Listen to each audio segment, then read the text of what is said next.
Welcome to my channel Telugu anime tales. అనగనగనగా పచ్చటి పొలాలు, ఎత్తైన చెట్లతో ఎంతో అందంగా కనిపించే ఒక చిన్న గ్రామం ఉండేది.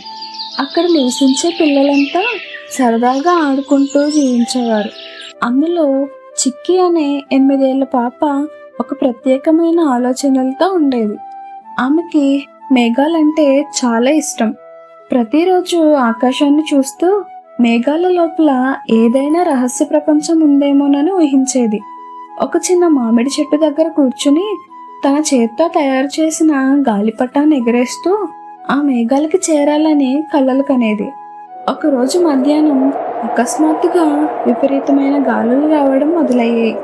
ఆ గాలిలో చిక్కి గాలిపటం అంతకంతకు ఎగురుతూ చివరికి ఆమెను కూడా ఆకాశంలోకి లాగేస్తుంది.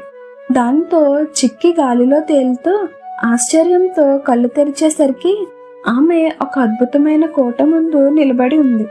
అది మేఘాలతో తయారైన ఒక అద్భుతమైన రాజభవనం. వాటిపై జీవించే పక్షులు, జంతువులు కూడా తెల్లటి పొగల్లాగా ఉన్నాయి. అక్కడ ఆ రాజభవనంలో మేఘాల రాణి అనే ఒక రాణి కనిపిస్తుంది.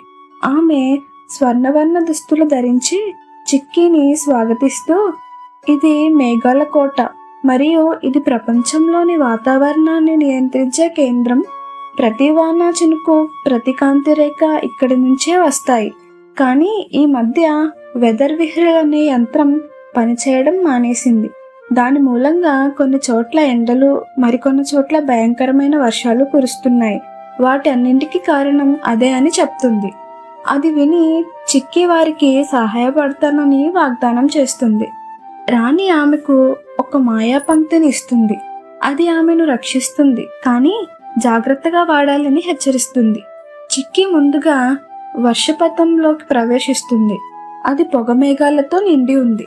అక్కడ చిక్కీకి గూమ్ అనే ఒక గర్జించే మేఘం ఎదురవుతాడు. మొదట గూమ్ కోపంగా ఉన్నప్పటికీ చిక్కీ హాస్యంగా మాట్లాడినప్పుడు కొద్దిగా నవ్వుతాడు. వారి మధ్య బంధం పెరగడం ప్రారంభమవుతుంది. గూమ్ తనలో ఉన్న దుఃఖాన్ని చిక్కీకి వివరిస్తాడు. చిక్కీ గూమ్కి ధైర్యం చెప్పి అతని భావాన్ని తీసుకుని వెదర్ విహ్రల్కి అవసరమైన భాగంగా భద్రపరుస్తుంది. తరువాత చిక్కీ యొక్క వేరే దారిలోకి వెళ్తుంది. అక్కడ సన్బీమ్ ఫాక్సెస్ ఆమెకి 3 పజిల్స్ ఇస్తాయి. అవి తెలివితేటలు, సహనం మరియు కనికరంపై ఆధారపడిన ప్రశ్నలు. చిక్కీ తన తెలివితో వాటిని పరిష్కరిస్తుంది.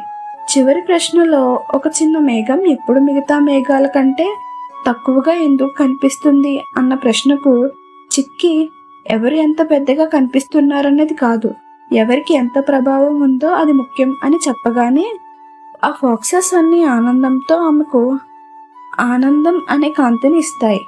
3వ దశలో చిక్కీ శాంతి తీరాలకు చేరుతుంది. అక్కడ నిశ్శబ్దంగా ఉండే మేఘాల గుహ ఉంది. అక్కడ ఏదీ పలకదు, కానీ చిక్కీ తన హృదయంతో అక్కడి శూన్యతను అర్థం చేసుకుంటుంది. మనిషికి శాంతి ఎంత ముఖ్యమో ఆమె గ్రహిస్తుంది. అదే సమయంలో నిశ్శబ్దం అనే భావాన్ని కూడా సేకరిస్తుంది. చివరగా వెదర్ విహ్రల్ ముందు చిక్కీ అన్ని భావాలను సమీకరించి ఆనందం, దుఃఖం, నిశ్శబ్దం, ఉత్సాహం, దయ అన్నింటినీ కలిపి యంత్రాన్ని మళ్ళీ ప్రారంభిస్తుంది. ఒక్కసారిగా మేఘాలు తిరగడం, వర్షం సక్రమంగా పడుతుంది, ఎండలు మారడం మొదలవుతాయి. మళ్ళీ ప్రపంచానికి సమతుల్యత చేకూరుతుంది. అది చూసి రాణి ఆనందంగా చిక్కీని ఒక కోరిక అడగమంటుంది. దానితో చిక్కీ ప్రపంచంలోని ప్రతి ఊరికి సరైన వాతావరణం రావాలి, అక్కడ పిల్లలు ఆకలితో ఉండకూడదు అని కోరిక కోరుతుంది. అందుకు రాణి ఒక మాయా పంక్తితో ఆమెను తిరిగి భూమిపైకి తీసుకువెళ్తుంది. ఆ పంక్తి ఎప్పుడైనా గాలిని పిలవగలదు. ఆమెకి మేఘాలు గుర్తుగా ఉంటుంది. గ్రామానికి తిరిగి వచ్చినప్పుడు ఎండలతో వాడిపోయిన ఆ ఊరికి మొదటిసారి వర్షం కురుస్తుంది. దానితో గ్రామంలోని ప్రజలు ఎంతో ఆనందిస్తారు. చిక్కీ ఆకాశాన్ని చూస్తూ నవ్వడంతో కథ ముగుస్తుంది. Thank you for watching. ఈ వీడియో కనుక మీకు నచ్చితే లైక్, షేర్ అండ్ సబ్స్క్రైబ్ చేయండి.